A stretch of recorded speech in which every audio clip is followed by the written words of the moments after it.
अस्सलाम वालेकुम and welcome to literature lights. आज हम डिस्कस करने जा रहे हैं डब्ल्यू.एच. ऑर्डन की फेमस पोएम म्यूजी डे बूजा। फर्स्ट इसकी मैं प्रोनाउंसिएशन आपको बता दूं। This is called Musée, this is called des, ठीक है। And then X is pronounced as Z, और जेड को जब हम ए करते हैं तो ब्यूजा, ठीक है। यहाँ आप आर अगर साउंड करें तो ब्यूजार, म्यूजी डे बूजा, ठीक है। ये पोएम म्यूजी डे बूजा में डब्ल्यू.एच. ऑर्डन ने लिखी दिसंबर 1938 में, ठीक है। और जब डब्ल्यू.एच. ऑर्डन कहाँ थे? ब्रसल में, बेल्जियम में रह रहे थे। इस पोम को बाद में 1939 में पब्लिश किया गया। ये वो टाइम था जब दुनिया वॉर, सफरिंग और ह्यूमन क्राइसिस से गुजर रही थी। इस पोम में ऑर्डन ये शो करते हैं कि ह्यूमन सफरिंग का एक स्ट्रेंज पैटर्न होता है। लोग अक्सर दूसरों के दुख को इग्नोर कर देते हैं, जबकि जब तक वो उनकी लाइफ का एक पार्ट ना बने या उनकी लाइफ को डिस्टर्ब ना करे, ठीक है। ये पोम का जो ओरिजिनल टाइटल था वो था पैलेस डे बूजा, जिसका मतलब होता है पैलेस ऑफ फाइन आर्ट्स। बाद में इसे रीनेम करके म्यूजी डे बूजा कर दिया गया, यानी म्यूजियम ऑफ फाइन आर्ट्स। ये टाइटल डायरेक्टली रेफर करता है ब्रसल्स के आर्ट म्यूजियम को, जहां ओल्ड मास्टर्स की पेंटिंग डिस्प्ले की गई थी। ओल्ड मास्टर यानी आर्टिस्ट की पेंटिंग डिस्प्ले की गई थी। ऑर्डर ने जब इन पेंटिंग्स को देखा तो उन्हें रियलाइज हुआ कि पेंटिंग में भी सफरिंग अक्सर साइड में होती है, जबकि नॉर्मल लाइफ कामली चल रही होती है, ठीक है। आगे मैं पेंटिंग्स का भी आपको बताती हूँ। इस पोएम के पीछे इंस्पिरेशन है पीटर ब्रूगल्स द एल्डर, जो कि एक फेमस डच पेंटर थे। ऑर्डर ने ब्रूगल की 3 पेंटिंग को देखा जो इस पोएम से डायरेक्टली रिलेट करती हैं। पहली थी the census of Bethlehem, the second थी the massacre of the innocents, और थर्ड थी the landscape with the fall of Icarus. इन पेंटिंग्स में हम देखते हैं कि मेजर सफरिंग बैकग्राउंड में हो रही है, जबकि फोरग्राउंड में आगे क्या है कि लोग अपनी डेली रूटीन में बिजी रहते हैं। ये आइडिया ऑर्डर ने पोम में ट्रांसफॉर्म किया। पोम को स्टार्ट करते हैं म्यूजिक डे बूजा। फर्स्ट स्टैंजा है about suffering they were never wrong. इस लाइन में दे से मुराद है ओल्ड मास्टर्स आर्टिस्ट, यानी जो पुराने क्लासिकल पेंटर्स थे। ऑर्डन कह रहा है कि सफरिंग के बारे में ओल्ड मास्टर्स कभी भी गलत नहीं थे, यानी उन्होंने पेंट को कभी आइडियलाइज नहीं किया, ना ही एग्जैजरेट किया, बल्कि सफरिंग को रियल ह्यूमन एक्सपीरियंस के तौर पर पेंट किया, ठीक है। इसमें क्या टोन असर्टिव है, स्ट्रॉन्ग स्टेटमेंट है, ठीक है। यानी ऑर्डन डायरेक्टली ओल्ड मास्टर्स को अप्रिशिएट करता है जब वो सेकंड लाइन में कहता है the old masters how well they understood, ठीक है। हाउ वेल दे अंडरस्टूड का मतलब कि उनको पता था कि सफरिंग कैसे होती है और कैसे दिखाई जाती है। इट्स ह्यूमन पोजिशन, ठीक है। हाउ इट टेक्स प्लेस, इस इसका जो है यहाँ सफरिंग के लिए यूज हुआ है, ठीक है। ह्यूमन पोजीशन का मतलब है सफरिंग कोई एक्स्ट्राऑर्डिनरी चीज नहीं है, बल्कि एक नॉर्मल ह्यूमन लाइफ का हिस्सा है। How it takes place, suffering कैसे होती है, किस कॉन्टेक्स्ट में होती है। ऑर्डन कह रहा है कि दुख अक्सर बिल्कुल नॉर्मल सर्कमस्टांसेस में होता है, ठीक है। अब ओल्ड मास्टर्स कैसे, उनको पता था कि सफरिंग कैसे होती है, कहाँ होती है, उनको बिल्कुल सही अंदाजा था। While someone else is eating or opening a window or just walking dully along, ये लाइन पोम की मोस्ट इंपॉर्टेंट लाइन में से एक है। यह ऑर्डन कंट्रास्ट क्रिएट करता है कि एक साइड पर तो सफरिंग हो रही है और दूसरी साइड पर क्या है कि डेली रूटीन चल रही है, ईटिंग, खाना पीना चल रहा है, अपनी कोई अपनी विंडो खोल रहा है, अपनी डेली लाइफ में बिजी है, और कोई वॉक कर रहा है। अब ये क्या है, ये सब मंडेन बोरिंग एवरीडे एक्टिविटीज है, ठीक है। डली का मतलब है बिना इमोशन के, बिना अवेयरनेस के और मैकेनिकली। सेंट्रल आइडिया जो यहाँ पे स्टैब्लिश होता है वो ये है कि लोग दूसरों के दुख के दौरान अपनी लाइफ नॉर्मली कंटिन्यू करते रहते हैं। How when the aged are reverently passionately waiting for the miraculous birth. The A से मुराद है क्या है? The old people, elders, और reverently के रिस्पेक्ट के साथ और passionately strong emotional involvement. यहाँ एक important shift है कि अब ऑर्डन रिलीजियस सीन की तरफ जा रहा है। For the miraculous birth से मुराद है birth of Christ Jesus, ठीक है। ये क्या है, रेफरेंस है ब्रूगल की पेंटिंग से। द सेंसस एट बेथलेहम से आता है। ऑर्डन कह रहा है कि जब कोई बहुत बड़ा स्पिरिचुअल या हिस्टोरिकल इवेंट होता है तब भी सब लोग उसको इक्वल इंपॉर्टेंस नहीं देते हैं, ठीक है। Children who did not specifically wanted to happen, skating on a pond at the edge of the wood. यह कंट्रास्ट और डीपन हो जाता है। चिल्ड्रन जो इनोसेंट है, सेल्फ सेंटर्ड है, उनको miracles birth of Christ, birth of Jesus से कोई फर्क नहीं है, कोई इंटरेस्ट ही नहीं है उसमें। Did not specifically wanted to happen, उन्हें अपनी उनकी अपनी प्रायोरिटीज है ना, ठीक है। चिल्ड्रन स्केटिंग कर रहे हैं, खुश हैं, प्ले कर रहे हैं, खेल रहे हैं, मूवमेंट हो रही है at the edge of the wood. Metaphorically margin है एक बैकग्राउंड, यानी मेरिकल जो है सेंटर में नहीं है बल्कि एक साइड पर हो रहा है, ठीक है। और स्केटिंग क्या है कि लाइफ उस वक्त चल रही है और जो ह्यूमन मेरे जो मिरेकल जो मौज़ा होने वाला था उसको इग्नोर कर दिया गया, एक ह्यूमन इंडिफरेंस है। ये किससे, ये सारा जो स्टैंज़ा है ये किससे है? द सेंसस ऑफ बेथलेहम, ठीक है? यहाँ पे क्या हो रहा है कि लोग स्केटिंग भी कर रहे हैं, ठीक है? अपनी डेली लाइफ में बिज़ी हैं, ठीक है? यहाँ पे कोई अपनी विंडो भी कर रहा होगा और यहाँ पे लोग क्या कर रहे हैं, वेट भी कर रहे हैं इसका, एक जीसस का, ठीक है? कि कुछ होगा, कुछ अच्छा मौजा होगा, कुछ अच्छा होगा हमारी लाइफ में, ठीक है? यहाँ पे स्केटिंग भी हो रही है और कोई खा भी रहा है, कोई अपनी डेली लाइफ में मसरूफ है, ठीक है? ये सब हो रहा है, ठीक है? और अब यहाँ पे इसी स्टैंजा में, ठीक है, ये सेम स्टैंजा है लेकिन पेंटिंग ये दूसरी है, the massacre of the innocent. They never forgot, they फिर से ओल्ड मास्टर्स हैं, ठीक है? ऑर्डन कह रहा है पुराने आर्टिस्ट ये बात कभी नहीं भूले, ठीक है? That even the dreadful martyrdom must run its course. Dreadful martyrdom बहुत पेनफुल सैक्रिफाइस है, specially religious martyrdom run its course. वक्त के साथ खत्म हो जाता है लेकिन ये लोग भूल जाते हैं, ठीक है? अब क्या था कि the massacre of the innocent जो पेंटिंग जिसे किया गया है, the massacre of innocent story है, ठीक है? एक नेटिविटी नैरेटिव है of the gospel of Matthew, जिसमें हीरो द ग्रेट जो कि जूडिया का किंग था, उसने ऑर्डर दिया था कि जो भी बच्चे जो भी लड़के पैदा होते हैं जो 2 साल के हैं, ठीक है? उनको मार दिया जाए, ठीक है? क्यों? क्योंकि उसको एक प्रोफेसी मिली थी कि अगर कोई लड़का पैदा होगा जो उससे उसका तख्त छीन लेगा, तो इसलिए उसने ऑर्डर दिया कि हर उस लड़के को, हर उस बच्चे को जो लड़का है उसको मरवा दिया जाएगा, क्योंकि जब कोई लड़का होगा ही नहीं तो बड़ा भी नहीं होगा और उसका तख्त भी नहीं छीना जाएगा। जो लोग इस्लाम में हैं वो इसको फ़िरौन से रिलेट कर सकते हैं कि ये फ़िरौन की जो हुकूमत है और फ़िरौन ने बच्चों को मरवा दिया था, लड़कों को मरवा दिया था ताकि उसका तख्त ना छीना जाए, ठीक है? आप कहाँ थे? दैट इवन द ड्रेडफुल मार्tyrdom मस्ट रन इट्स कोर्स। आगे वो कहता है anyhow in a corner some untidy spot. यहाँ सफरिंग को लिटरी कॉर्नर में डाल दिया गया है कि किसी अनटाइडी स्पॉट में, किसी मेसी चीज में, किसी इग्नोर्ड जो जगह है, कोई अनइम्पोर्टेंट जगह है, ठीक है? where the dogs go on with their doggy life and the tortured horse scratches its innocent behind on a tree, ठीक है? यहाँ एनिमल्स को मेंशन बहुत सिंबॉलिक है, डॉगी लाइफ है, क्या इंस्ट्रक्टिव है, रूटीन बेस्ड है। एनिमल को कोई फर्क नहीं पड़ रहा कि कोई ट्रेजेडी हो रही है, कोई मर रहा है, कोई शहीद हो रहा है, ठीक है? कुछ लोगों की जानें जा रही हैं, ठीक है? और जो वो है हॉर्स है वो भी अपनी डेली रूटीन में बिजी है, अपनी पीठ को खुजाने में, ठीक है? और क्या है कि सफरिंग जो है वो इग्नोर हो गई है, ठीक है?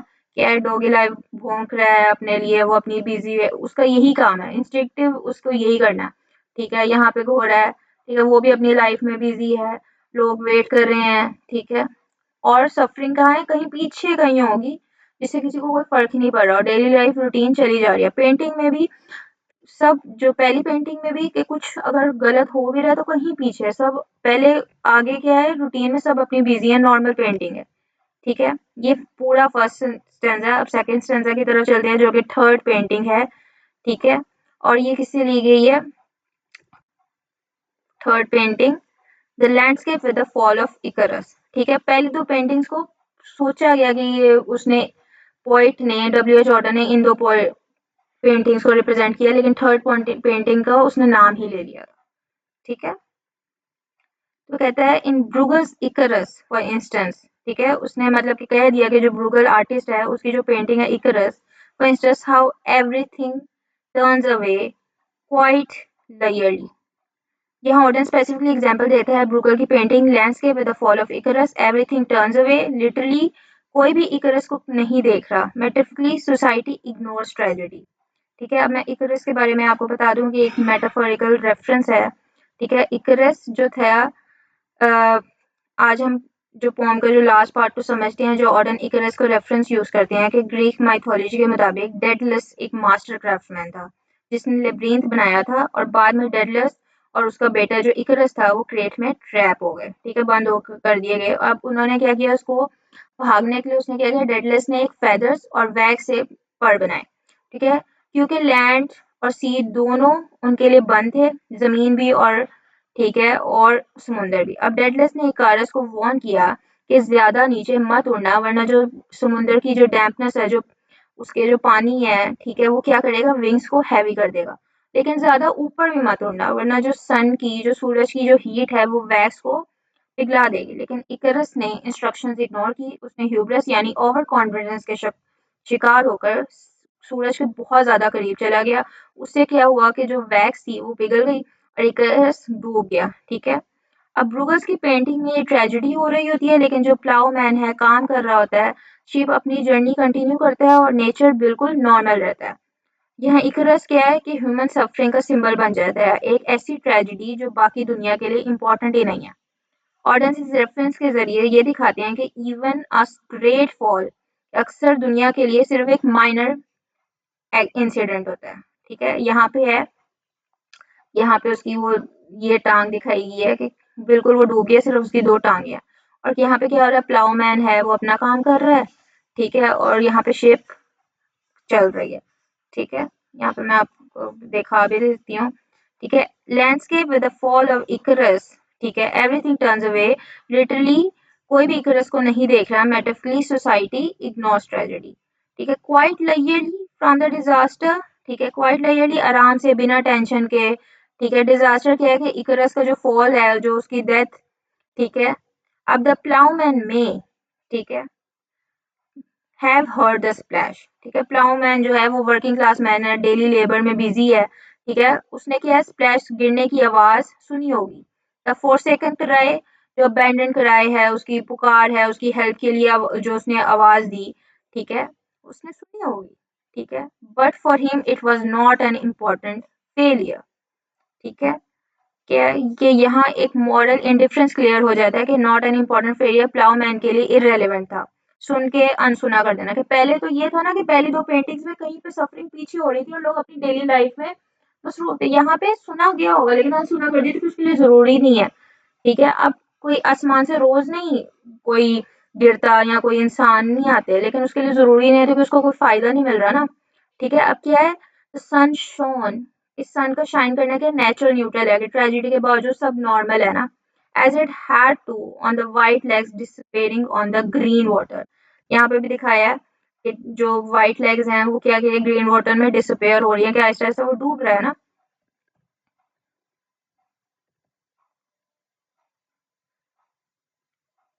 ठीक है। कि व्हाइट लेग्स इकरस के पाँव की सिर्फ एक छोटी सी डिटेल है कि डिसअपीयरिंग है, डेथ का मोमेंट है, कंप्लीट वैनिशिंग है, ग्रीन वाटर क्या सी है, नेचर ऑब्जर्व ट्रेजेडी, ठीक है। And expensive delicate ship that must have seen, बता दूं एक मिनट, थॉट,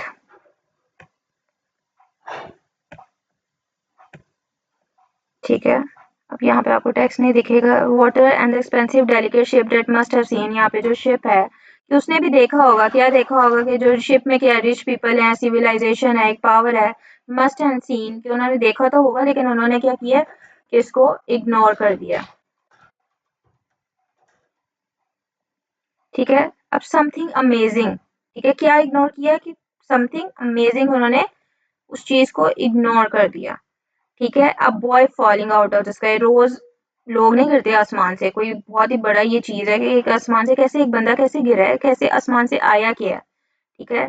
एक एक्स्ट्रा ऑर्डिनरी इवेंट है कि आयरनी है कि जो चीज अमेजिंग होनी चाहिए थी वो भी इग्नोर हो गई, ठीक है। हैड समवेयर, ठीक है, टू गेट टू, ठीक है, एंड सेंट कामली ऑन, कि उसको शिप ने क्यों इग्नोर किया कि उसको कहीं जाना था, ठीक है। फाइनल के पॉइंट का एक फाइनल ब्लॉक है कि समवेयर टू गेट टू के पर्सनल गोल थे, उसकी प्रायोरिटीज थी, ठीक है। सेली काम डाउन कि उसको कोई गिल्ट नहीं हुआ, उसने कोई थोड़ी देर के लिए रुका नहीं, कोई एम्पैथी नहीं दिखाई कि कोई गिर रहा है, कोई मर रहा है, ठीक है। कि ह्यूमन लाइफ क्या है, moves on even over dead bodies. Overall conclusion क्या इसका चीज का निकलता है कि ऑर्डन इस पॉइंट में ये नहीं कह रहा कि ह्यूमन ईवल है, या बल्कि ये है कि इंडिफरेंस है, कि ह्यूमन नेचर का जो इंडिफरेंस है वो हिस्सा है। सफरिंग अक्सर क्या होती है, अननोटिस हो जाती है, अनरिमेम्बर्ड होती है और बैकग्राउंड में चली जाती है, ठीक है।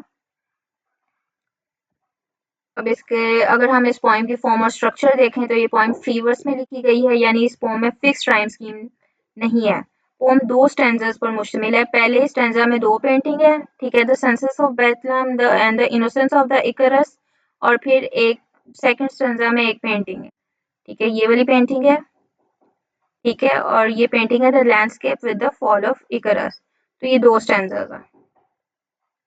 ठीक है, और जो टोन है वो बिल्कुल काम है और ऑब्जर्वेशनल है, जैसे पोएट क्वाइटली पेंटिंग्स को जो ऑब्जर्व कर रहा है वो देख रहा है पेंटिंग में क्या-क्या हो रहा है। ये पोएम एक एक्सप्रेसिव पोएट्री की एग्जांपल है। एक्सप्रेसिव पोएट्री होती है जिसमें एक पेंटिंग या कोई भी चीज़ विजुअल इमेजरी ली जाती है, उसको ऑब्जर्व किया जाता है, ठीक है? और उस विजुअल आर्ट या पेंटिंग को डिस्क्राइब करते हैं, ठीक है? और अब इस पॉइंट का जो सेंट्रल आइडिया क्या है कि सिर्फ सफरिंग नहीं है, बल्कि ये है कि ह्यूमन सफरिंग अक्सर अननोटिस्ड और इग्नोर होती है। ऑर्डन ये बताते हैं कि जब कोई ट्रेजेडी हो रही है तो ज़्यादातर लोग अपनी डेली लाइफ में मसरूफ होते हैं। पोम में हम देखते हैं कि कोई खा रहा है, ठीक है, कोई विंडो ओपन कर रहा है और कोई अपनी डल रूटीन में चल रहा होता है, जबकि कहीं किसी कॉर्नर में मार्टिरडॉम, शहादत या पेन या सेक्रीफाइसेस हो रहे होते हैं। और ओल्ड मास्टर्स की जो पेंटिंग का भी यही पॉइंट है कि सफरिंग कभी सेंटर में नहीं होती कि आपको फौरन बता दिया कि हाँ ये बुरा हो रहा है, वो हमेशा साइड पर होती है, आपको ऑब्जर्व करना पड़ता है। इस पोम में ओडन हमें ह्यूमन इंडिफरेंस को क्रिटिसाइज करते हैं, ये आइडिया कि हम तब तक रिएक्ट ही नहीं करते जब तक वो दुख पर्सनली हमें अफेक्ट ना करे। आई होप ये पोएम अब आपको समझ आ गई होगी। अगर आप ऐसी कोई और पोएम जानना चाहते हैं तो प्लीज कमेंट में बताइएगा। Thank you and Allah Hafiz.